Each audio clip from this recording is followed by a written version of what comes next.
Definitely loud.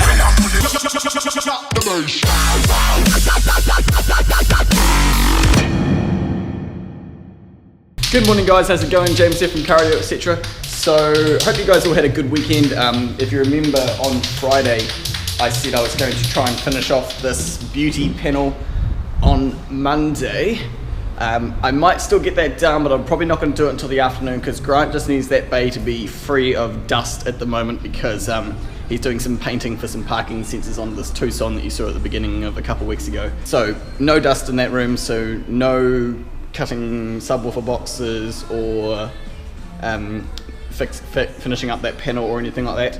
So I have got an idea as to what I can do for you guys today, and the other thing I've just realized I didn't do when I said I was going to was I never actually made a piece of wood to go underneath this side of this amp, because if you remember when I built this board I accidentally made a whoopsie and I didn't build it asymmetrical. I made it too symmetrical and that meant it was too long on that side and too short on this side.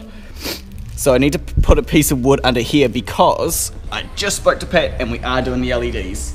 We are. So I've ordered them. They should be on their way. It's going to look good. Yellow LED strip, SMD 50/50s, so some good quality ones to go underneath all the grills of those amps there. Should be good. The other thing I've been talking to him about that he hasn't given me an answer on yet, but we are tossing up the idea of, is doing a fiberglass box. Is like, I would really love us to do, as opposed to just a flat panel with a sub on it, to do like a dome fiberglass box. I actually had a really good picture of one someone had done on my phone.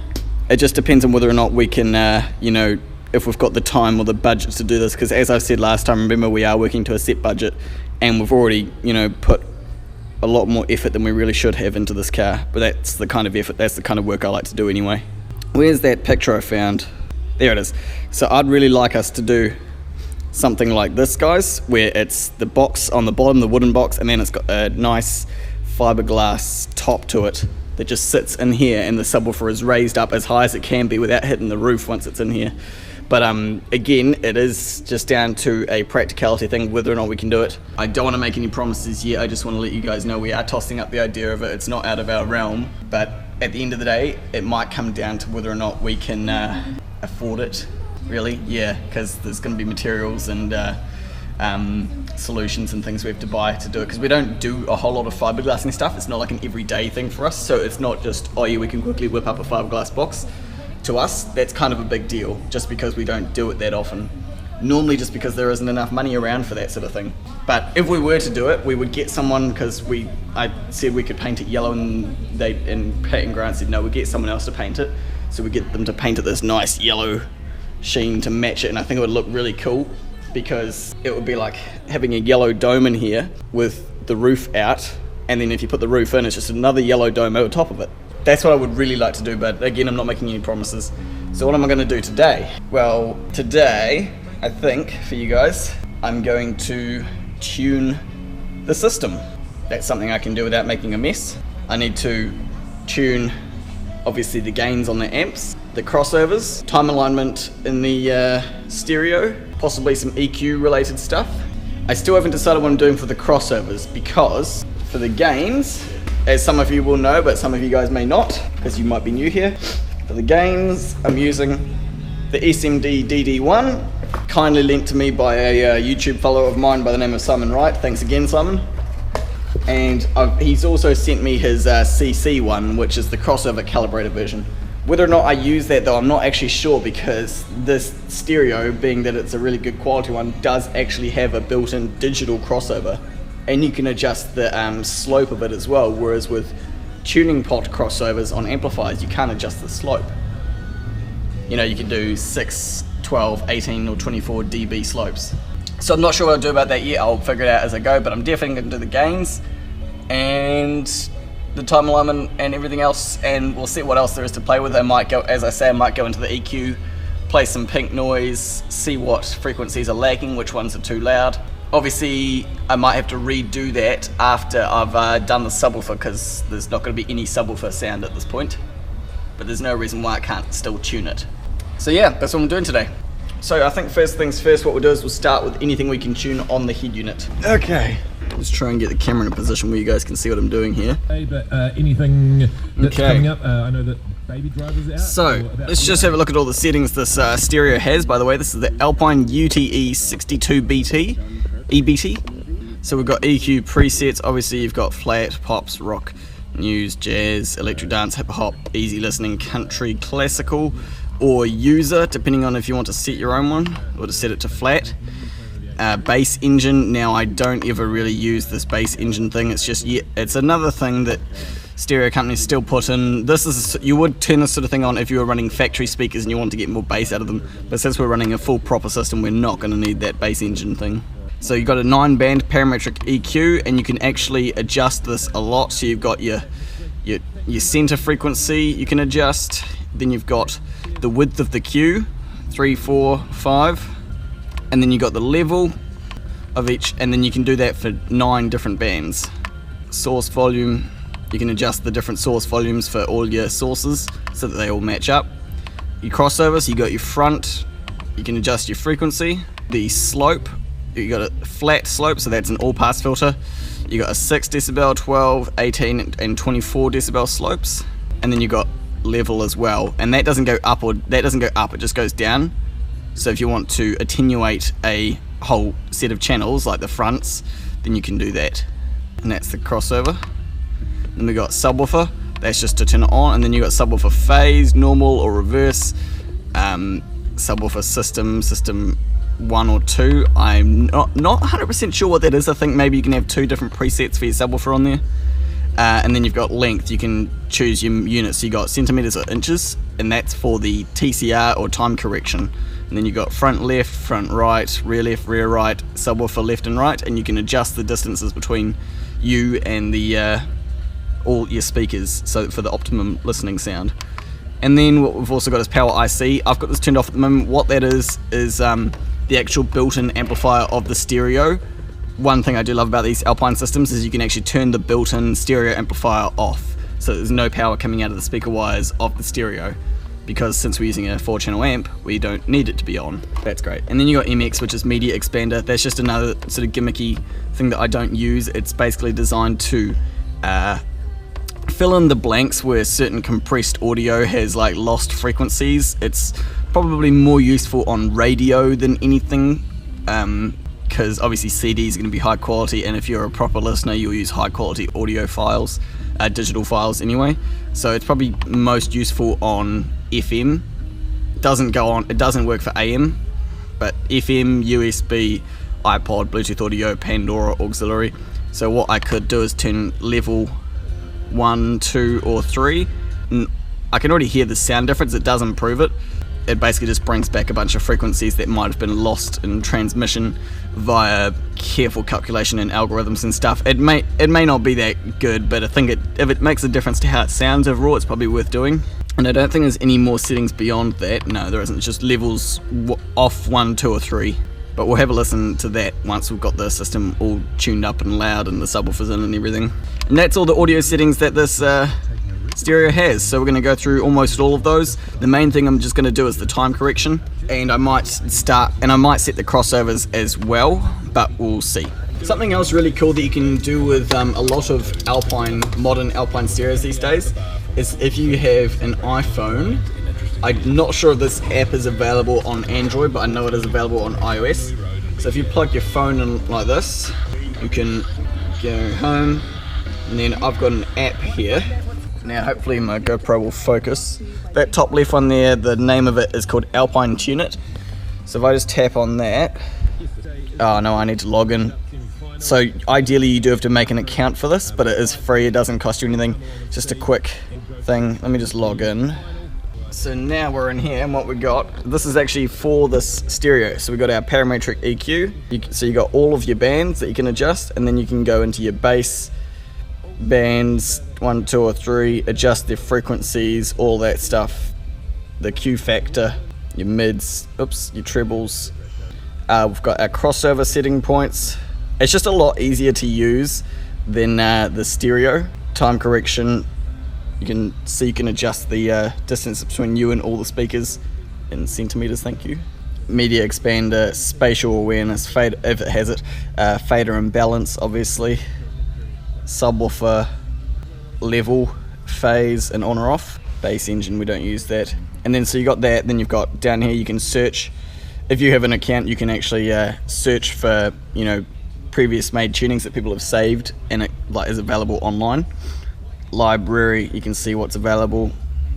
Radio settings with Facebook notifications. Account, I haven't logged in, so that's not going to work. I really wonder if I can find what my login is. Let me see if I can figure out this login. There we go, I got my login. I just had to search my email accounts to find which one I actually had used it with, and then it just took a couple tries to remember my password, but I got it. I don't know what this means, but my status is Golden Ear rank 1, 50,250 points earned, ranked number 279 out of 168,887. Jesus, car information. Oh no, my car is new. I can change that. It's not a Mitsubishi Galant anymore. It's a Subaru Legacy. Right, so now I can go into tuning. So yeah, I'm going to do it from here. Let's start with the main thing, which is time correction, centimeters.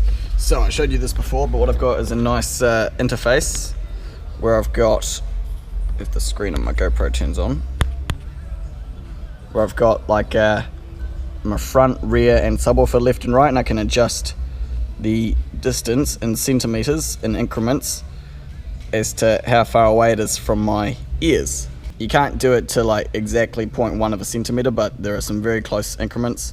These are in centimeters, so 0.8 of a centimeter isn't probably going to make much difference because you move your head around. But yeah, I'm going to quickly get the tape measure out and do some measuring and set this up.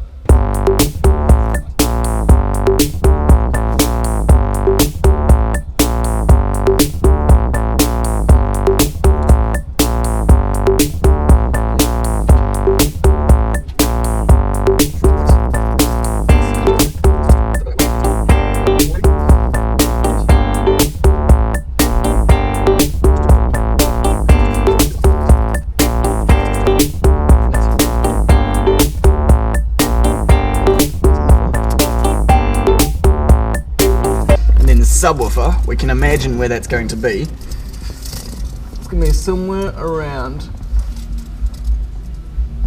right in the middle there, which is about 115 centimeters away, and we set both left and right to the same distance.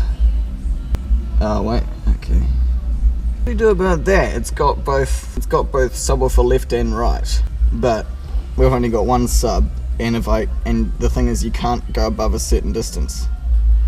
Okay guys, so it's probably quite common for people to be doing this time correction tuning thing and come across the issue, I don't know if it's with just Alpine stereos or if a lot of stereos, but to come across the issue where if you try to add more distance, it says total distance limit exceeded.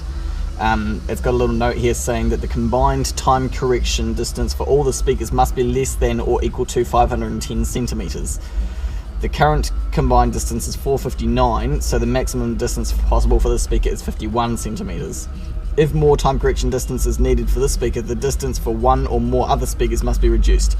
So imagine this is probably quite a common thing that people come across. So one thing, I've looked through the settings and I can't find a way to make it a mono subwoofer, not stereo subwoofer output. So we're definitely going to want, no matter what, we definitely want our subwoofer left and right to have the same distance to one another, because what that could result in if we don't is, if we have the left and right signals for the subwoofer channel coming into the amplifier at different times, it's going to ultimately, even though it's a mono amp, it like combines them into one output. What it's going to ultimately mean is that if you have a bass hit at a certain time, and then on the right hand channel it's going to come first, and then on the left hand channel it's going to arrive a few seconds later, which means that bass hit is actually going to last longer than it really should, and it's going to be a more sloppy sounding bass response.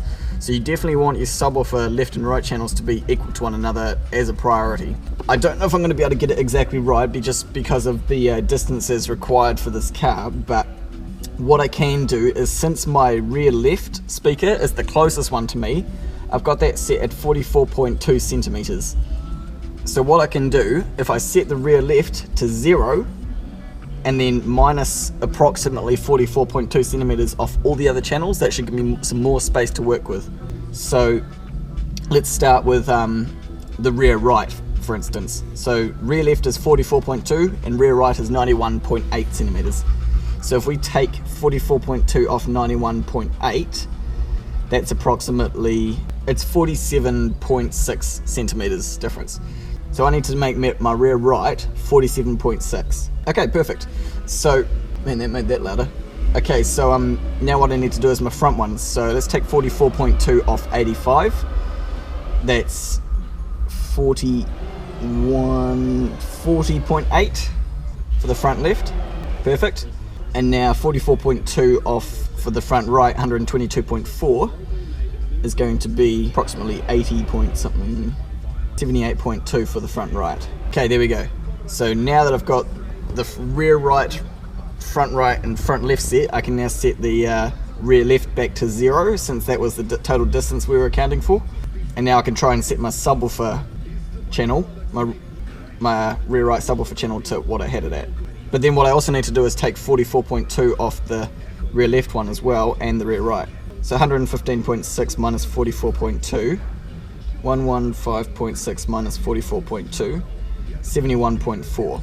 Okay, there we go, and it's done. Okay, that worked. So basically, if you missed what I did there, since I ran out of distance to do the time correction for all of the speakers at their exact distances, whatever the closest speaker was, which in my case is the rear left, whatever the distance for that is, you subtract that amount off all the other channels and set the closest speaker to 0, as if it's like right on you.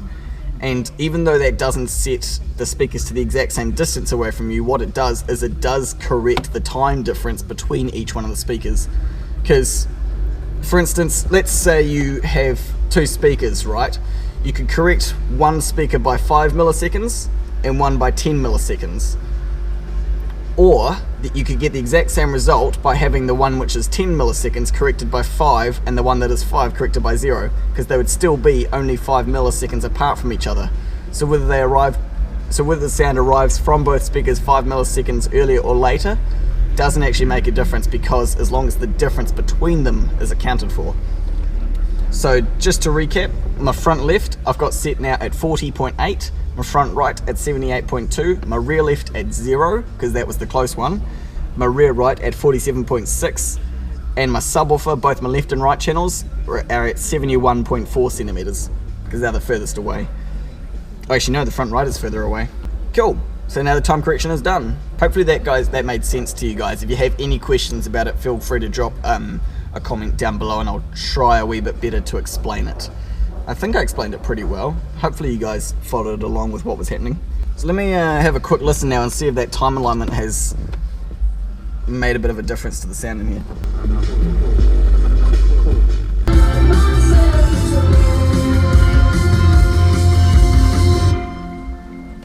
Okay, so I'm not really sure how, but I've just realized that even though the time correction icon is coming up on the stereo, it hasn't changed it in the settings. Why has that happened? Let me, before I lose anything, save this. What I'm going to do is screenshot this so I don't have to measure it all up again. Okay, right, so let's get rid of that dinging.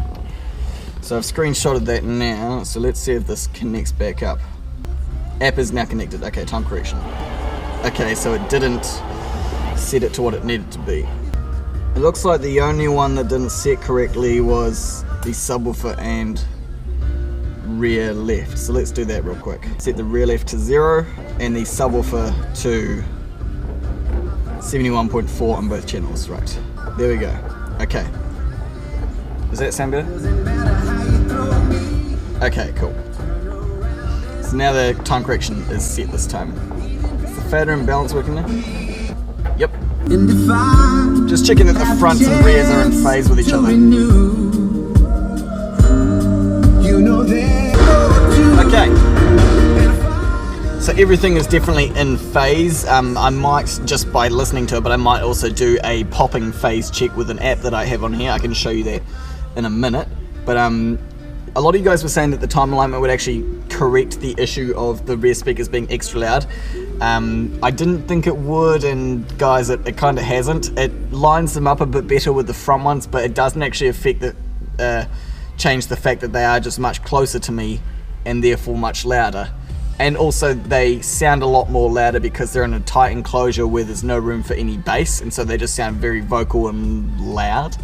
So what I think I'm going to do, I was thinking maybe we could set the gains differently, but what I think I might do is set the gains properly with the fader at 0, and then once everything is done, I'm probably just going to use the fader to fade it to the front a wee bit, just so that there's a wee bit less snot coming out of the rear channels. Because we could do it another way, where we could either have the gain set lower, or we could set the output channel on the crossovers to be lower in the rear. For instance, if I go to rear, high pass filter, and set the level to like minus 6 dB or something, and then we go back to balance or fader. See, now it's centered, and that already sounds better. Actually, you know what? I'm going back on my decision. I actually like that better. I like, here's what it looks like, by the way. So in the crossovers thing, where I can adjust the slopes and the what would be the frequency of the crossovers. What's up? So what I've done instead is I've actually just adjusted the level of the rear's output and I've dropped them down by -5 decibels, and that's with the fader in the middle.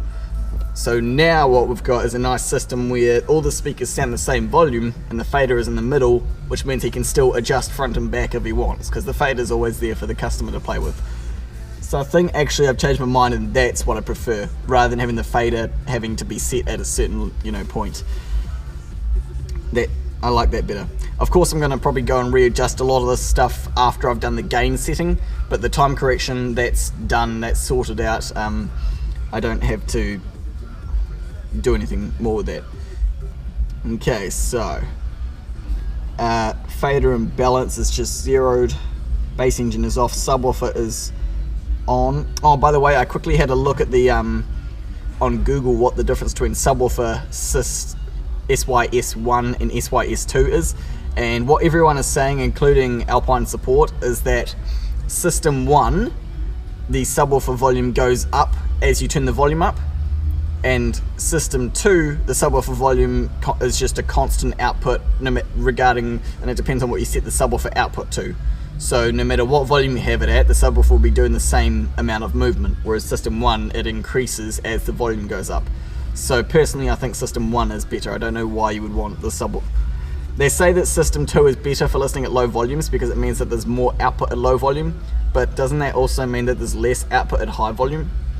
I don't know. I think System 1 sounds more logical to me, where it gets louder with the speakers, but I guess it's personal preference. Okay, so now we've done the basic sort of stuff. What I might do, I'm not going to save it yet. I'm going to save it once it's all done. I could probably do the crossovers on here now. As much as I'd love to use the SMD DD-1 for the crossover calibrator on the amps, I think I just do prefer the idea of using the built-in digital crossover of the stereo that limits the output, and that way also it's easy to adjust later down the track if for some reason the customer or I want to adjust it. So I'm going to leave the crossovers on the amplifiers set to all pass, where everything gets through, and adjust it on the app or in the stereo. Yeah, guys, people just don't want to spend money on alarms, do they? They want to spend $500 on an alarm when their car is worth over like 15 grand. It's like, how much do you want to keep your car, really? Never mind that, moving on. I hate it when people only want to spend $500 on protecting a $15,000 or $20,000 car. So the crossovers. So front high pass filter, rear high pass filter, and subwoofer low pass filter. As I was saying, I decided I want to use the built-in digital one, because A, that's going to be accurate to a fault. Like, it's digital, which means if you set it to 100 Hertz, it's going to be 100 Hertz, exactly.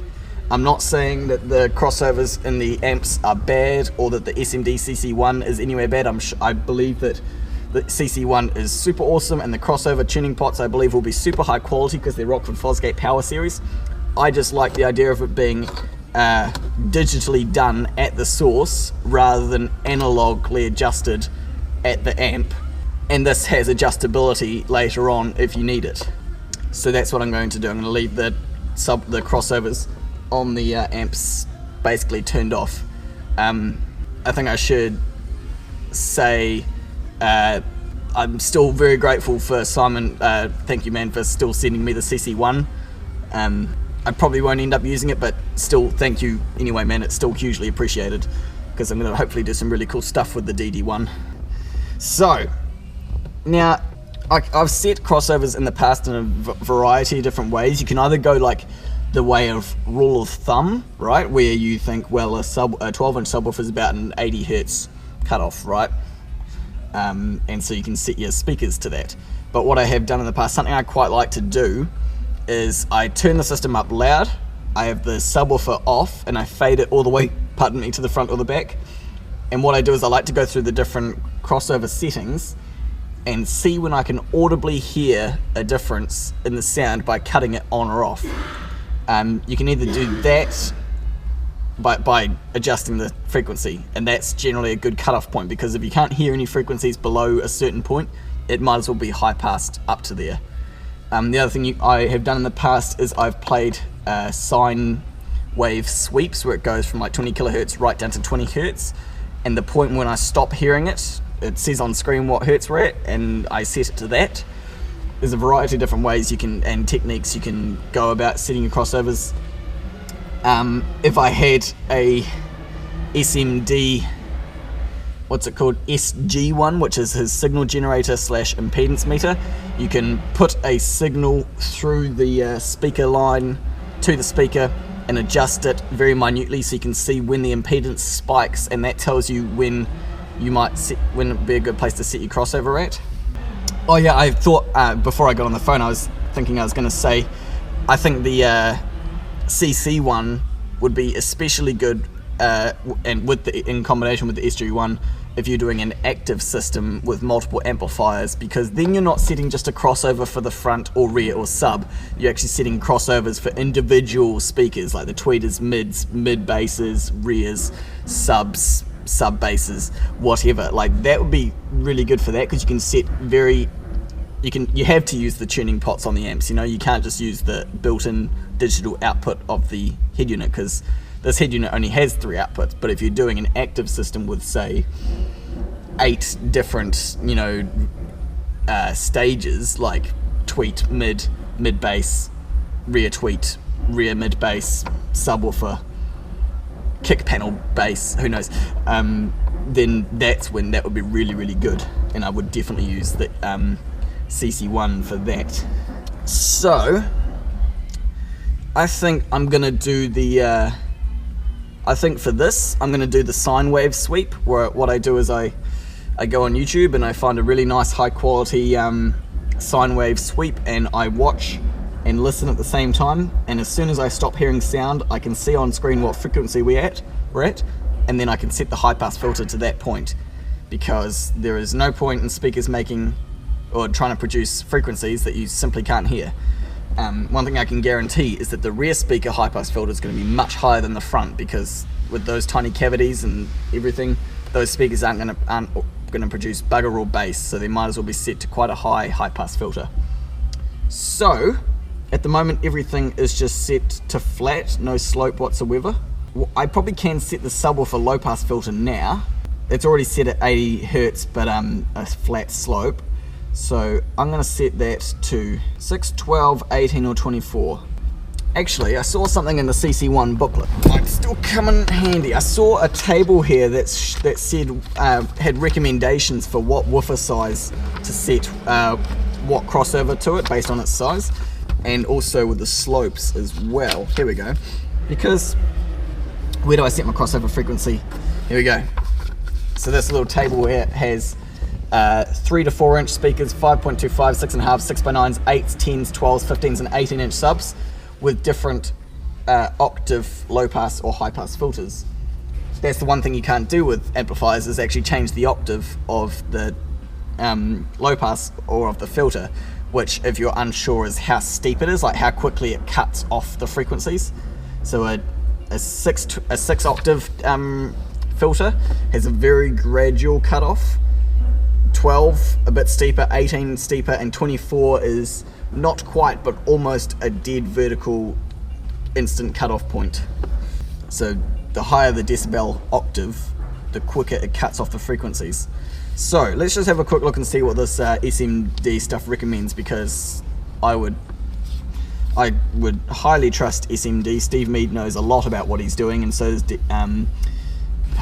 is it Tony Dearmore? Yeah, they know a lot about what they're doing, so I'm definitely going to trust in what they've said here.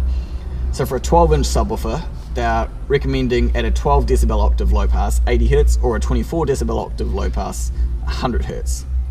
I'm going to just set it to 12 decibel 80 Hertz for now, but since we haven't even got the subwoofer in the box, or the box even built, I'm sure this will get tuned later on. This will be like my first sort of initial tuning video, I think, and then once the system is built, I'll do a double check / final tunings video, making sure that it all sounds perfect once it's all in and running. So just for now, we're just gonna have, whoopsies, oh, here we go. Alrighty, so yeah, for the subwoofer, just for now, since we haven't got it in, I'm just gonna do a preliminary tune and set it at 80 Hertz. Pardon me, man, I burp a lot, don't I? Someone said lay off the energy drinks. I don't even drink energy drinks. I drink coffee. I don't know, I like coffee, but I don't drink it crazy. Don't worry, you guys don't need to know. So yeah, I'm just going to set the subwoofer LPF to 80 Hertz at a 12 decibel octave slope, and the level I'm leaving at 0 dB, which is like unattenuated output. As I said before, the rear high pass filter, I've got it set to -5 dB, because that kind of quietens down that rear stage and makes them balance out with the fronts a lot better. So what I'm going to do now is the, what did I call it? The sine wave sweep. Let's do that. Close all the doors. Okay, so let's go YouTube. Sine wave. This is one I've used quite a few times. 20 Hertz to 20 kilohertz. Here we go. Let's have a listen. Yep, it does look like it's going to play. Okay, so it starts at the bottom. Oh, here comes the phone. Monday's always a busy day for the phones, because everyone remembers shit that they needed to do over the weekend. Right, sine wave. Let's start this at the bottom. So this starts at 20 Hertz. I'm just going to have a listen and see when I can start hearing it.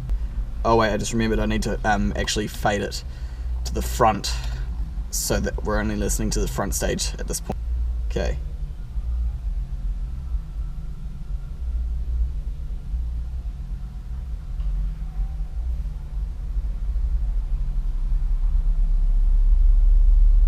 Ooh, 35, I can hear it.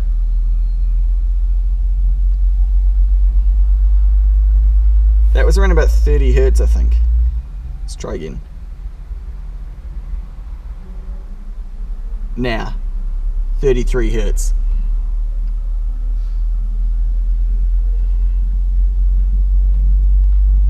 So I bet you guys wouldn't be able to hear that, but let me play a bit longer, you'll be able to hear. We'll see when the resonant frequency is as well.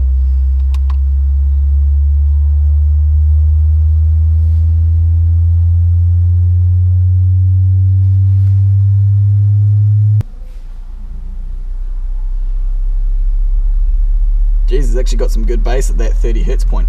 Okay, so that's a pretty simple solution then. We'll see how low this crossover goes. Those speakers do some good bass. It'll probably be because of the sound deadening.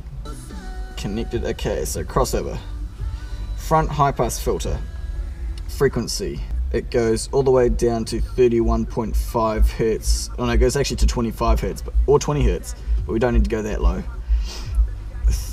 So I'm going to set it, I think, to 31.5 Hertz. So I could either go for I'd definitely go for a 24 decibel slope, because that means absolutely nothing below that, because I couldn't hear anything below that. Either that, or I could set it the next step up, which is 40 Hertz at a less steep slope. I think I might do that, because realistically we don't need all that bottom end coming from these speakers when we're going to have a great big 12-inch sub.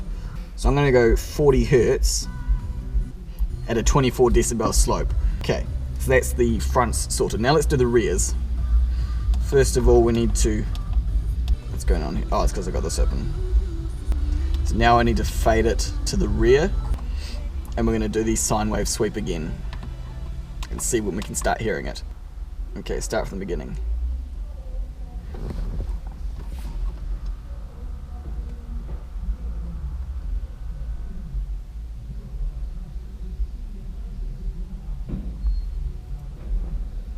Nothing, that's 40, nothing yet. Just starting to hear it at 50.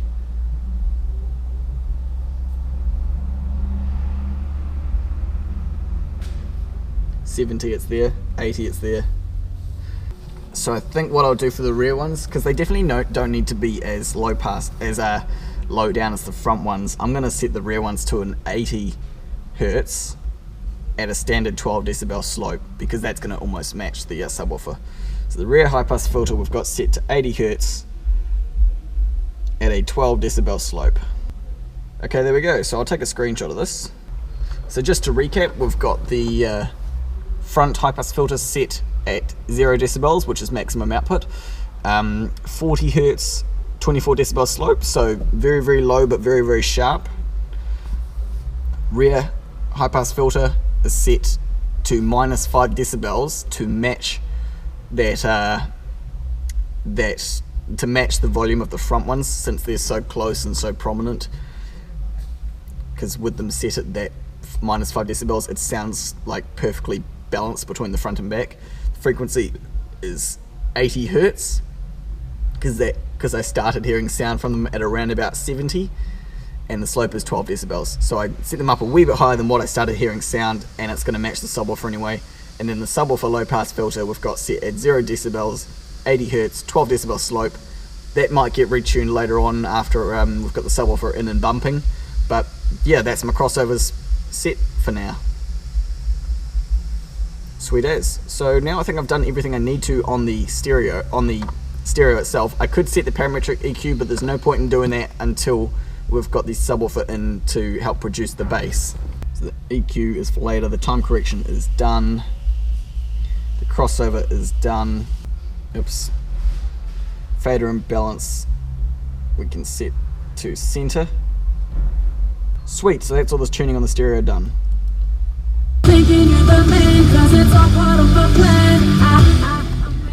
Just want to say that it definitely sounds so much clearer than it did before with the time correction having been done. It doesn't affect the volume of the speakers, that's what I needed to do that decibel adjustment for, but the clarity of all the vocals coming to your ears all at the exact same time is awesome. It sounds so much better. Definitely different, and definitely with it. I also actually just adjusted the rear speakers down to -6 decibels, 1 more decibel, and yeah, it sounds just that wee bit better than -5. It's just a bit more balanced, because you don't want it necessarily perfectly in the middle between the front and rear. Sometimes it's a bit nicer just to have more of a front stage and just a bit of rear fill, but it sounds pretty decent. So next step is setting the gains, and I get to use the DD-1 for the first time. I'm pretty excited. Let's just listen to some songs for now. I've definitely got that time alignment set right, because when you go like from here to here, all of a sudden all the vocals just seem to focus in, and it seems like the singer is like right in front of you, you know, when the stage is right here. So going from here to here, it sounds funny, and then you go here and it all just sounds focused. So that's awesome. Yeah, next step, setting the gains. Before I can really start getting into it though, I need to put some files on a memory stick though to load onto the stereo, since we don't have since it doesn't have a CD drive, we can't put the SMD CDs in. So I'm going to put some MP3 files onto a memory stick and plug it in. Okay guys, so time to tune the amps with the SMD DD-1. Currently got the correct track on the stereo to start with, just because what the first thing I need to do is tune the maximum, figure out the maximum output of the stereo without distortion, and I need to do that for 40 Hertz and 1 kilohertz. So track 1 is 40 Hertz, and so basically I've just got the gains on and set to minimum, everything set to flat. I've turned the crossovers off on the stereo, so it's all flat. We can turn this on. Okay, now we press play on the stereo, and the first track is 40 Hertz, and I want to slowly turn the volume up. Okay, we got 40 Hertz detect, and if we see distortion, that's its maximum output. Okay, sweet, I got it to maximum 35 and no distortion whatsoever, so that's good. That means that 40 Hertz comes out of that stereo completely without clipping or distortion. So that's great. I can go to the next track, which is 1 kilohertz, but I might just turn it down a wee bit first. Now if we go next, and it should say track 2 1 kilohertz. Track 2 1 kilohertz, sweet. Oh yeah, we got 1 kilohertz detect. 29, 30, 31, 32, 3, 4, 5. That's maximum. Sweet, no distortion whatsoever.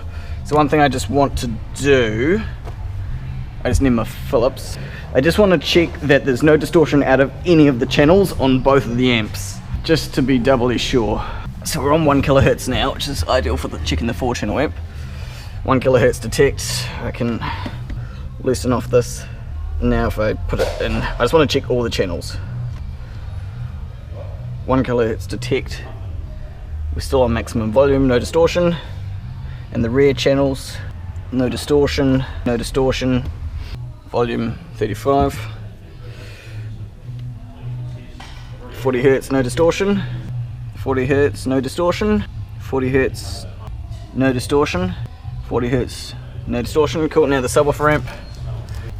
40 Hertz, a bit of distortion, okay. There you go, 29 and distortion goes away. 30 and we get distortion. It's interesting, as I do that, I don't know if you guys can hear this, but there's a wee ticking sound, listen. Let me just check, I realised I haven't checked the actual subwoofer output of the stereo to make sure it's on 0. Subwoofer is on 0, cool. Interesting that we can get 40 Hertz out of the 4-channel with no distortion. Oh wait, have I checked the output on this is set to gain and everything? Infrasonic filter is off.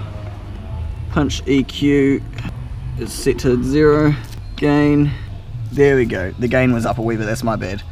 So we set the gain to 0. And does this have, punch EQ is 0.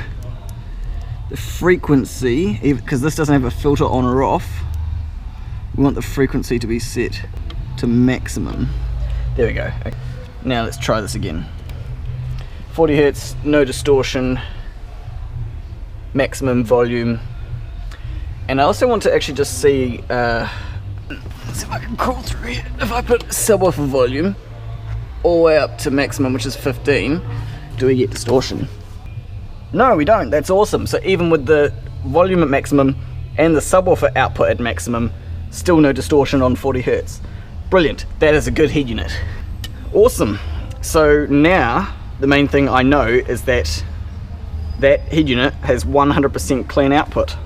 Well, less than 1% THD. I know there's going to be people out there who go, no, it's not 100% clean, it's 1% THD. 1% is bugger all. You can't hear 1%. So that's good. So the next step is to tune the gains. Now we do have to change track. Okay, so start by setting the gain of the 4-range amplifier.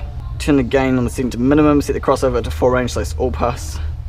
Disconnect all the speakers, I've done that. Okay, so we can either use tracks 4 or 6. 4 will be higher quality, 6 will be louder. Okay, well we'll have a listen once it's done obviously. We'll start by just going to 4 because track 4 is going to be higher quality. So now we want to put this in here and slowly turn the gain up until we see distortion. If I can get my little finger in here and turn this thing. Okay, no distortion. There you go, no distortion. Same should be for the other side. We're on the right track. Why are we getting 40 Hertz? Shouldn't we be getting 1 kilohertz? Oh right, we need to be track 4 on, my bad. There we go, track 4. Okay, let's do this again. Sorry guys. It was almost there. It's up a wee bit and we get distortion, back a wee bit and it's gone. Okay, that's the front one's set, so we should have no distortion on that side either. Yep, no, we're good. No distortion on that. Okay, now the rears. Rear gain is over here. And back it off a wee bit. And back. There we go, perfect. This channel, okay, don't know why, but we're getting distortion on that channel. This is why I checked both sides. It's possible I bumped it as I took the piece back out. There we go. no distortion. Sweet, that's the gain set. Now I wonder if I have 0 distortion on this, but then slowly turn the punch EQ up. I wonder if that increases, if that turns distortion on. No, it doesn't. Look at that. I just turned the punch EQ for the front channel all the way up to maximum and not a single drop of distortion. That's good to know. So that means I can go and adjust that punch EQ willy-nilly if I want without any distortion. Sweet. So basically, like if I think it makes it sound better, I can add it in. Let's try the back ones. It's interesting, on the back channel it does add distortion. That's interesting, isn't it? Have I got the gain set right on this? I find that so interesting, that on the front channels the punch EQ doesn't add any distortion, but it does on the rear channels. Crazy. That's so weird, I wonder why that is. Okay, that's cool. The gain's on that amp is set. Now let's do the mono block. So we can use tracks 3, 5 or 7. 3 will be maximum quality, 7 will be louder. So I'm going to start by doing it like for the highest quality sounds, and then once I've got the system all up and running, if I feel like it's not loud enough, I will retune it again with some of the louder tracks. So let's go to track 3. Okay, we've got 40 Hz detected. Punch EQ should be turned all the way to minimum. There we go. Now gain. Wow, this distorts pretty early. I didn't check the subwoofer output. Make sure it's on 0. Subwoofer output needs to be down to 0. There we go. There we go. Distortion, no distortion. Sweet. Now, does punch EQ add distortion on this one? Yes, it does. A wee bit. There we go. No distortion. Perfect. The gains are set. Now, the infrasonic sensor filter, do we want that on? It doesn't say what the infrasonic filter on this amplifier is. I need to find out what it has, what it's set at. Because for this manual recommends infrasonic filter for a 12-inch in a sealed box with a 12 dB octave filter, 25 Hz. But of course we don't know what the octave of the thing is on that. Let me just look up the manual and see if it says. Will it be on the birth sheet? Probably not. Okay, let's have a quick flick through this and see if we can find anything about the infrasonic filter. 28 Hz. Doesn't say what octave though. Oh, by the way, the built-in crossover on this is 24 dB. I think I might leave the infrasonic filter off. 28 Hz is quite high. I reckon that subwoofer is going to be able to go lower, because if we look at the specification for that subwoofer, oh, I haven't got the subwoofer manual in here, hold on. The frequency response of this subwoofer is lower than 28 Hz. It doesn't actually say what the frequency response of this subwoofer is in the manual.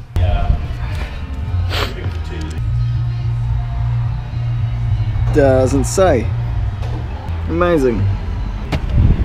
Well, long story short, I'm not having the infrasonic filter on because 28 Hz I think is just a wee bit too high for the subwoofer. I feel like it's going to be able to go lower than that, so it can stay off. So that's good. Everything is tuned up and good to go. I'm using the built-in crossovers, so I don't need to touch them. The gains are set. The only thing I haven't really adjusted, you know what, I'm thinking I might turn the punch EQ on the front channels up, just to make them come out a wee bit more, than since the back speakers are already so loud. So let's go back to what track was it? Oh, it does turn on. Look at that. Interesting, on the left channel the punch EQ doesn't do anything. It only does stuff on the right hand channel. Things you don't know until you try. It is glowing a tiny bit. You know what, I'm just going to leave it off. Punch EQ can be off on all of them. Doesn't need it. Or I could probably leave it on the subwoofer one. Okay. Now what was it, track 3 for maximum quality of subwoofer? There we go. Okay. That's it, I'm done, everything is set. Everything is set. So what I can do now that that is all set, put it back together and see how much louder it is. Okay, let's see how much louder it is. It's a revolution, I suppose. We're painted red.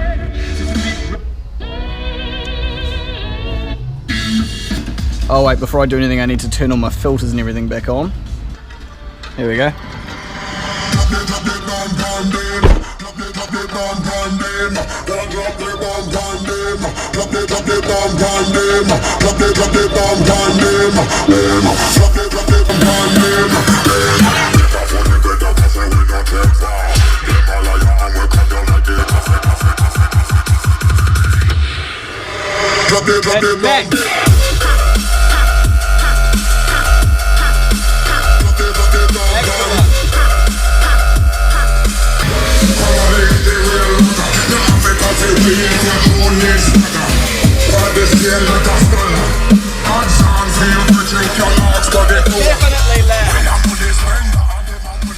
It's definitely loud, but of course remember, I could probably make it a wee bit louder as well because I set the gains on that tuning that was designed for maximum quality, not necessarily maximum volume. I think, was it for the 4 channel, you could either use tracks 4 or 6, which are a different attenuation level. And if I use track 6, then the gain would have gone a wee bit higher before distortion came out. So that's sounding pretty good so far. Sounding really good. Really good. Already got pretty decent bass. I can't wait till we got a 12-inch sub in the big box in the back. That's going to be awesome. I'm happy. Working good. Could still go louder, but it's working good. Sweet. Well, there we go, guys. The amps are tuned. Gains are done. Crossovers are done. The time alignment is done. I've left the infrasonic filter off because in my opinion it's just a bit too high for the sub that we're putting in. The punch EQs, I've pretty much left them all off, and the only thing I haven't done yet is adjusted the 9-band EQ in the stereo, which I may do later on once the sub is in, because what I do there is I play pink noise and I have a RTA on my iPhone which is listening to the sound that it hears, and then I just slowly adjust, you know, little bits here and there to try and flatten that RTA response out so that there's an equal response of all the frequencies. But we'll cross that bridge when we come to it. Otherwise the system is pretty much entirely tuned, but I have it set up in a way that we can come back and make adjustments if we need to, which is good.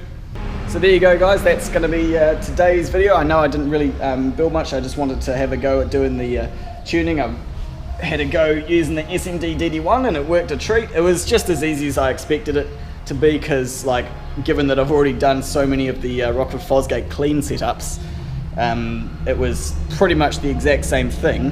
And I'm actually thinking, if I get a chance, I'm going to try and make a video where the SMD DD-1 and the Rockford Fosgate clean have a face-off. So I basically put sound into a Rockford Fosgate amplifier with clean, make it distort, and see which one of them picks it up first, you know, like see if the DD-1 is more sensitive to distortion than the Rockford Fosgate, or vice versa. I honestly don't know who would win. They might just be the exact same. So I think that'd be really interesting to see if one is better than the other, or if they're just the same as one another. So that's a video I might make in the future. But I'm going to end today's video here, guys. I'm not going to be here working tomorrow. I have a family affair to attend to. So, but yeah, that's going to be today's video, guys. I hope you enjoyed it. If you have any questions about using the SMD stuff, drop me a comment. In case I brushed over something and didn't explain it properly, just let me know. Thank you guys for watching this video. Oh, by the way, thank you again so much to Simon Wright for lending me the SMD DD-1 and the CC1. That's, again, thank you so much, dude. It really helped. Thank you guys for watching today's video. Choose to be happy, and I will see you next time. Kite Ano.